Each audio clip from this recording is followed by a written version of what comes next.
Good morning students. मैं हूं doctor Maya Agrawal, assistant professor department of business administration, SPC government college Ajmer.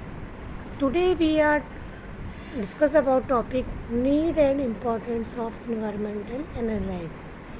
आज हम देखने जा रहे हैं कि उद्यमिता जो होती है, उद्यमिता के लिए जो वातावरण होता है जहाँ एक उद्यमी को कार्य करना होता है, उसके लिए अगर हम देखें तो जिस इन्वायरमेंट में वो कार्य करता है तो उसका विश्लेषण करना भी आवश्यक है। तो आज हम जानने का प्रयास करेंगे कि एक उद्यमी जो कार्य करता है उसके जो इन्वायरमेंट होता है वो किस प्रकार का होता है और किस प्रकार के इन्वायरमेंट में रहते हुए उसे कार्य करना है, तथा यह भी देखेंगे कि इन्वायरमेंट का एनालिसिस करना क्यों आवश्यक है, कि किस प्रकार उद्यमिता के ऊपर उसके आसपास की जो सराउंडिंग्स होती है, इन्वायरमेंट होता है, जिसमें इंटरनल और एक्सटर्नल दोनों ही प्रकार के इन्वायरमेंट का शामिल करेंगे, उसका क्या प्रभाव पड़ता है, इसके लिए क्या आवश्यकता है।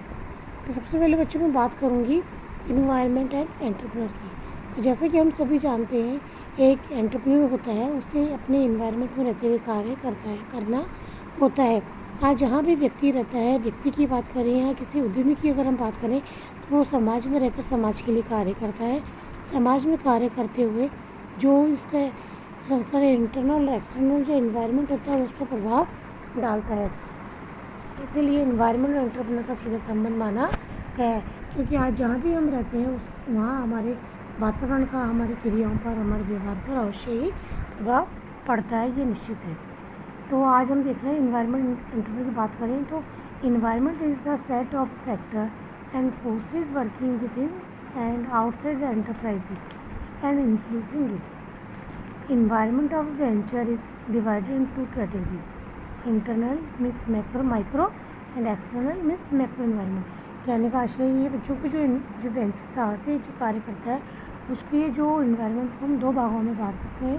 एक तो होता है कि इंटरनल इन्वायरमेंट हम माइक्रो दृष्टि के आधार पर, सूक्ष्म आधार पर शामिल करेंगे, जबकि सेकंड है हमारा एक्सटर्नल, जिसे हम मैक्रो एनवायरनमेंट की श्रेणी में रखते हैं कि ये कर्मचारी जहाँ एंटरप्रेन्योर कार्य करता है उसको प्रभावित करता है। तो environmental forces influences one another, they have impact on every important functional area and decision making in a company. यदि हम बात करें तो जो हमारा इन्वायरमेंटल है, एक्सटर्नल हो या इंटरनल हो, किसी भी संस्था के कार्य करने के तरीके को, उसके एरिए को और उसके डिसीजन मेकिंग के जो होता है उसको भी इफेक्ट डालता है, क्योंकि जिस वातावरण में हम रहते हैं, जिस वातावरण में वो कार्य करने जा रहा है, उसका सीधा प्रभाव एंटरप्रेन्योर की क्षमताओं पर, उसकी कार्यशैली पर पड़ता है। इसी क्रम में हम आगे देखें तो need and importance of environmental analysis. अब बात आती है कि जो उद्यमी जो कार्य करता है वातावरण में, तो हमें ये जानना क्यों ज़रूरी है, इन्वायरमेंटल एनालिसिस करना क्यों ज़रूरी है। तो उसके बच्चों कुछ कारण हो सकते हैं, क्योंकि आज जहाँ उद्यमी कार्य करता है तो उसे अपने कार्य के संबंध में हर चीज़ की जानकारी होनी चाहिए कि जो वो कार्य करने जा रहा है उसके वातावरण से किस प्रकार प्रभावित हो रहा है। तो इन्वायरमेंटल एनालिसिस की अगर हम बात करें तो environmental analysis is important due to following reason. तो मैं आपके सामने कुछ रीजन्स बताने जा रही हूँ जिनके कारण इन्वायरमेंट का एनालिसिस करना आवश्यक हो जाता है। सबसे फर्स्ट है क्रूशियल एक्टिविटी। बच्चों, क्योंकि क्रूशियल एक्टिविटी होने के कारण इन्वायरमेंट का एनालिसिस होना बहुत आवश्यक है, क्योंकि जो उद्यमी कार्य करता है उसकी क्रियाएँ कहीं ना कहीं इंटरनल और एक्सटर्नल इन्वायरमेंट से श्योरली ही इफेक्टिव होती है या प्रभावित होती है।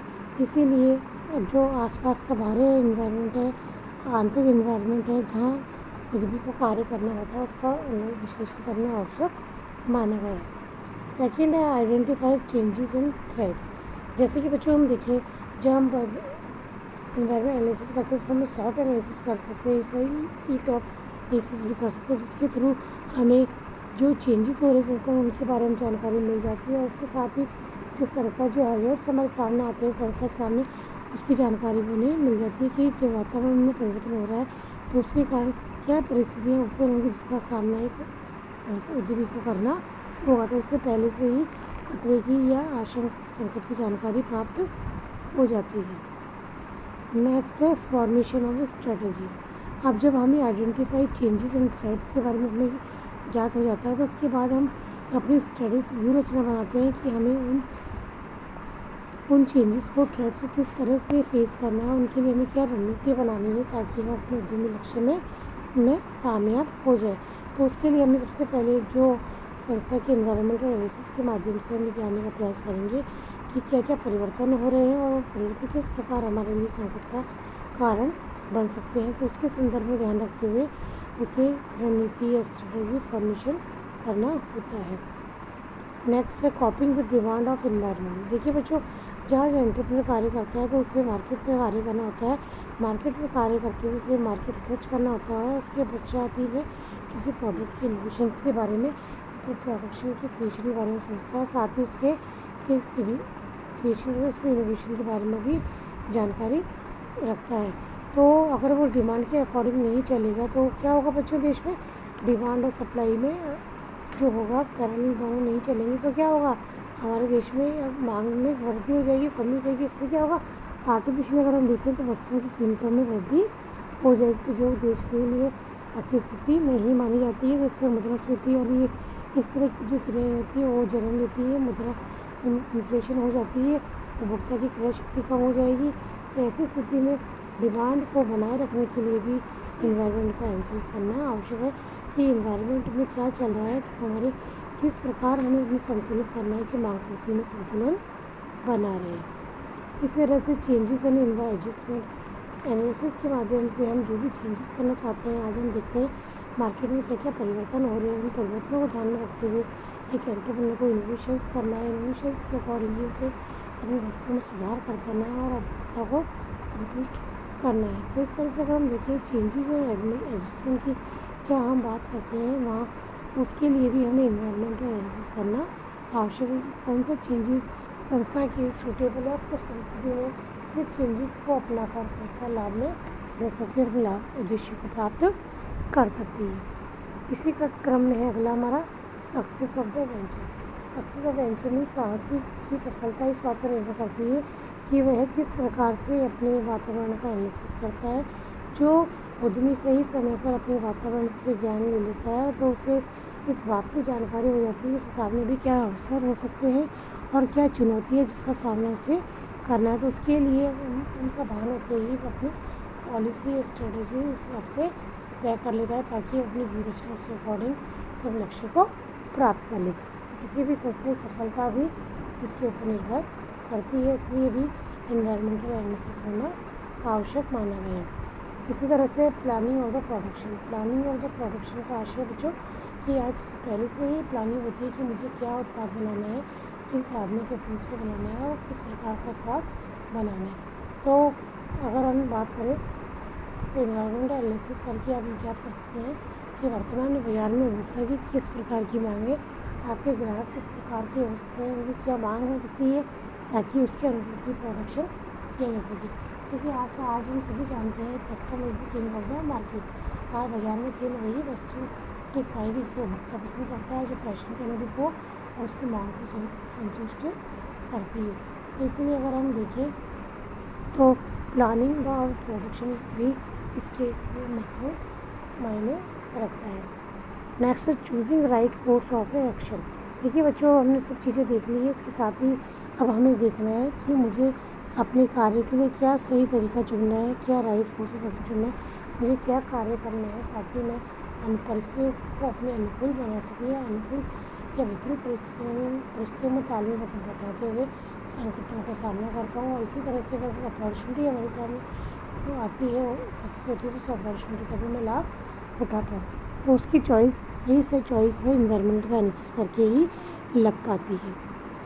नेक्स्ट है early warning system. Early warning system के अंतर्गत अगर हम इन्वायरमेंट का देख लेते हैं कि हमें क्या खतरे हैं और क्या थ्रेट्स है, तो उनके अनुकूल थ्रेट से अनुकूल वार्निंग उसको मिल जाती है और उसमें सुधार करने का प्रयास करता है ताकि आने वाले थ्रेट्स का सामना सही से कर पाए और संस्था के लक्ष्य को सही समय पर प्राप्त कर ले। एंड लास्ट है बच्चों एक्यूरेट फॉरकास्ट। फॉरकास्ट में पूर्वानुमान लगाना।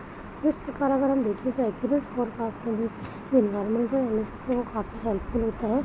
माइक्रो मीन्स है इंटरनल और एक्सटर्नल इन्वायरमेंट जो सीधा इम्पैक्ट डालते हैं एक एंटरप्रेन्योर के कार्यों पर, एंटरप्रेन्योरशिप के ऊपर, तो उसका भी एक्यूरेट फॉरकास्ट करने के लिए हमें इन्वायरमेंटल एनालिसिस करना होता है, शॉर्ट एनालिसिस, डेटा एनालिसिस, जिसके माध्यम से हम परिस्थितियों के अनुरूप सही डिसीजन ले सकते हैं और अपने संस्था के जो संसाधन हैं उनको मित्रता से उपयोग करते हुए लक्ष्यों को काफ़ी आसानी से प्राप्त कर सकते हैं।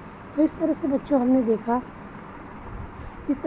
हमने देखा कि इन्वायरमेंट और एंटरप्रेन्योर का सीधा संबंध है, क्योंकि इन्वायरमेंट का सीधा असर ही एंटरप्रेन्योरशिप पर पड़ता है और एंटरप्रेन्योरशिप में सफलता के लिए उसे एनालिसिस करना इन्वायरमेंट का अत्यंत ही आवश्यक है, ताकि वह अपने संस्था के क्रियाकलापों को सही प्रकार से निर्देशित करके अपने जो लक्ष्यों को आसानी से प्राप्त करें। तो स्टूडेंट्स, आज के लेक्चर में मैं इतना ही कहना चाहूँगी।